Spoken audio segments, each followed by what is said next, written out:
The Pale Beyond is a narrative-driven resource management game with a multitude of endings. Its mature themes and events are inspired by real historical events of polar explorers. This is not a game for the faint of heart, but there's no gore, and only a little strong language. Most of it from Hammond. You'll start out doing an interview with the somewhat infamous Captain Hunt, a friendly but washed-up old sea captain who promptly abandons you once you reach the southern polar ice cap. As his first mate, it will be up to you to handle the dangers of the ice, the mission to find the lost research vessel the 𝐦𝐤𝐿, to manage supplies and morale, and to keep the various factions of the crew together and loyal to you. This game is a point and click, so controls really couldn't be simpler. You can use mouse, keyboard, or controller, though I did notice that sometimes the keyboard and controller wouldn't be able to navigate away from some interaction points, and I would have to use the mouse. Management of resources has three main objectives: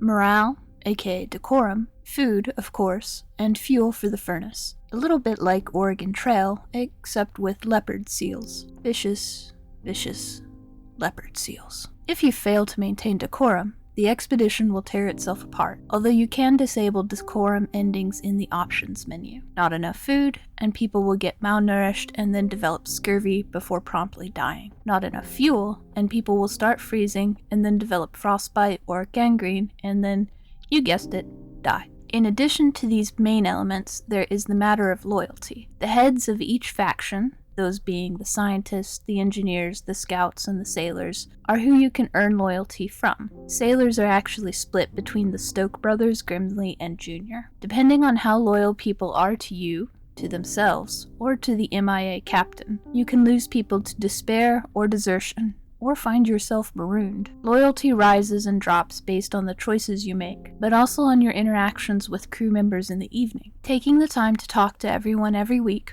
makes the game a breeze, and the characters themselves are so well developed, so complex and charming, that talking to them never feels like a chore, even on your third run. The last big element as far as game mechanics is the save tree. This will let you go back and branch out your storylines in different directions. You can change your background between criminal, merchant navy, or admiralty, and your origins between saltborn, landlubber, and mutwash, which is a middle ground. These background elements seem to have a very limited impact on the game, but there may be more to it. I've only put in about 20 to 30 hours and done 3 full runs so far. Graphically, this game is a literal work of art. The soft style and the immense detail work together to create a riveting and often awe-inspiring vista for the story. I haven't loved art in a game this much since, well, ever.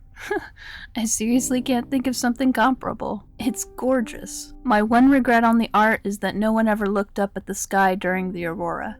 Granted, we had our hands full that night, but damn, I would have loved to have seen what the artist would have done with that, even if only for a few moments. Music and sound design was another thing I really loved about this game. The only music is Grimley when he's playing his accordion for the crew while on his break or in the evening after dinner. There are 2 songs where the VAs sing, and my gods, if their voice acting is only half as good as their singing, it makes me sad there wasn't any actual, voice acting in the game. That's right, you heard me. This is the first game I can ever recall where I actually wish the VAs had been in there reading lines. Maybe something for a future DLC if the game sells well, which I'm sure it will. Now you might be thinking the lack of music might drag at the game, but you, my dear, would be very mistaken. The soundscaping in the Pale Beyond is magical. Takes me right back to Ambition, Aminua, and Power. And as in Ambition, the background sounds really amp up the immersion factor. I spent most of my playtime curled up in a blanket and shivering every time the wind picked up in-game. For all my love, and the game has earned that love, there were a few issues that cropped up. Toward the end of my runs, the end-start cycle for ambient environmental sounds became a little more noticeable. Bigger issue was the continuity errors in dialogue. For example, if you choose not to bring the stowaway Timmy Ward with you, his father will still occasionally talk about him like he's there. And on rare occasion, a bit of coding would creep into the dialogue box. However, this was quite rare, and something only an extremely nitpicky person like myself would be troubled by. And annoying as it was when it did crop up, the the game was still wonderful, and I am absolutely delighted to give it a golden genie lamp. So congrats to the dev team, and welcome to the I Dream of Indie Hall of Fame. This game was a beauty, really, a work of art, and I loved it. I loved the characters, I loved the challenge, and there are a couple of points where, well, I did cry. I screamed and I panicked a little because I was so incredibly immersed in this narrative. Captain has a frozen arse, hard as rock, no thawing soon.